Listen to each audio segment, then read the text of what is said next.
Good evening, a very warm welcome to a brand new edition of WION Fine Print. I'm Molly Gampir. Starting off first with some breaking developments that are coming in. Russian President Vladimir Putin has signed a new law that would allow counter-sanctions to be imposed against unfriendly countries. Let's tell you more about what the legislation really means. It essentially gives the president, among other things, the power to sever ties with unfriendly countries and to ban the trade of goods with those countries. However, it has been watered down since it was first conceived by lawmakers in response to the new round of US sanctions on Russian businesses. Lawmakers initially proposed large-scale restrictions on US goods and services, ranging from food and alcohol to medicine and consulting services. So that's Putin's counter to the US sanctions that's coming in. Let's go straight across now to Lucy Taylor, WION's correspondent, joining us from Moscow. Lucy, if you can help our viewers understand to what extent the law has been watered down.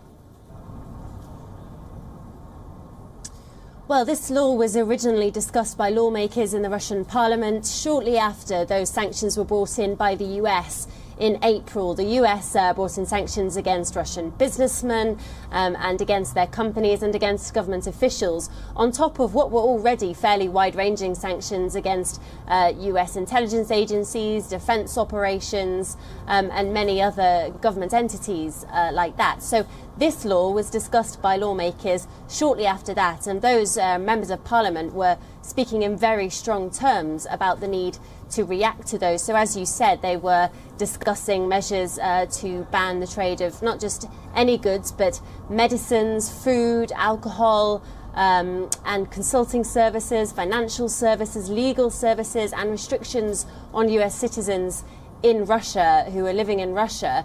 Not all of those have made it through to the final bill, though. The system in Russia is that legislation is discussed 3 times in the Russian parliament before then being passed on to the president to sign. So what he has signed is a watered-down version, which, as you said, means he has the power now to restrict the trade of some goods from unfriendly countries and to sever ties with those countries, perhaps the US, as this has been discussed in response to the US sanctions. It doesn't mean, however, that those sanctions will be imposed immediately. This just gives him the power to do so, and we will now wait and see whether he will choose to do so and to what extent he may choose to impose counter-sanctions against the US in the next few weeks, months, or beyond that. To what extent is this a message specifically to the United States? The name, of course, says it all. This is a counter-sanctions law per se. Where does this really leave the ties between US and Russia? Well, I think it certainly is a message to the US. I believe that in theory this law could be used against other countries, but it was brought in shortly after the US has imposed its sanctions, as I said, against Russia. And it comes against a backdrop of increasing diplomatic tensions with other countries in the West. You'll remember that in March and April, after the former spy Sergei Skripal was attacked in the UK persuaded many Western countries to expel Russian diplomats from their capitals, and Russia expelled their country's diplomats from Moscow in retaliation. So that's the backdrop to this law. But this is specifically a message to the US, saying, don't necessarily think that you can impose these sanctions without retaliation. Russia now has the power to impose sanctions in return. So certainly a message, and it doesn't necessarily leave relations any worse than they were, but it's a message, and it doesn't necessarily improve things either. All right, Lucy Taylor helping our viewers understand the latest sanctions that have come in on part of Russia. This, of course, is a way of Russia getting back at the United States. The new sanctions ranging from goods and services. Lucy, as you were also pointing out, this is, of course, a change from the earlier law. So do we expect the other areas that were being deliberated upon, were being discussed upon, to also be considered at a later stage? Well, I think the legislation that has been signed today is still fairly wide-ranging and open, so it does still give the president the power to introduce sanctions against a number of different categories of goods and services. The previous form of the legislation that was going through Parliament was just more specific about what those categories may be. Now, it may be that they choose to pick that up and revisit that at a later stage. There was also a second part of this legislation which was discussed, which would which would penalise Russian companies or companies which were seen to comply with those US sanctions. But there was a big outcry against that from Russian business and from other partners, which said this would make life very difficult for businesses which wish to work both in Russia and in the EU and the US. So some of the reason that these have been watered down or dropped entirely is because of protests from business, which say, yes, you want to send a diplomatic message, but don't make life difficult for the Russian economy as well. And President Putin himself spoke out and said that he felt it was important to support the Russian economy and Russian businesses in their international business around the world. All right, Lucy Taylor helping our viewers understand the ramifications of these counter-sanctions that have now been imposed by Russia. A strong message coming in for the United States from the Russian government there. We're going to leave it there for the moment, Lucy. Thanks very much. Voice that one needs to hear is this Kashmiri youth. So we will play out a video for you, a hard-hitting and emotional appeal made by a Kashmiri youngster. In the video, he's seen questioning the leadership of the Hurriyat. He asks why they are misleading the youth of Kashmir and what is it that they really want. Take a look. सना शबीर चा सान खतर role model जो कि DPS में पढ़ती है, जिस पे यही गिलानी साहब, जिनके लिए मैं भी किसी टाइम पे जान देने के लिए तैयार हुआ करता था, जो बोलते थे क्रिश्चियन मिशनरी स्कूल्स में आप लोग अपने बच्चों को मत भेजा करें. गिलानी साहब का स्टेटमेंट है ये, एंड द सेम गिलानी साहब वही बोल रहे हैं. मैं कांग्रेचुलेट करता हूं, और ये यूथ के लिए, स्टूडेंट्स के लिए रोल मॉडल है.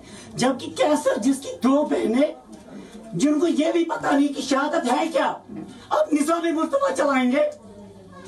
जो बंदा जो 1 घंटे में अपनी शहादत के बाद सुपर्द खाक होना चाहिए, उसको आपने सड़क पे नुमाइश के लिए रखा है. दिस इज निज़ाम मुस्तफा. ये तो निज़ाम मुस्तफा था ही नहीं. कभी रसूल करीम सल्लल्लाहु अलैहि वसल्लम ने किसी मैयत का इंतजार नहीं करवाया, सिर्फ नारेबाजी होती है. हमें एक जवाब तो दीजिए, लीडरशिप क्या कर रही है? And India has reason enough to be concerned by the situation in Afghanistan as well.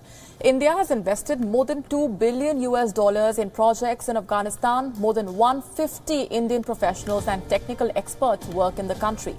Just last year, the two countries launched 2 air corridors to boost connectivity and increase trade volumes. Additionally, India is involved in more than 100 new developmental projects there. It also regularly imparts training to Afghanistan security forces and has given the country 4 military helicopters. The US as well is conscious of India's possible role in Afghanistan and is keen to leverage it.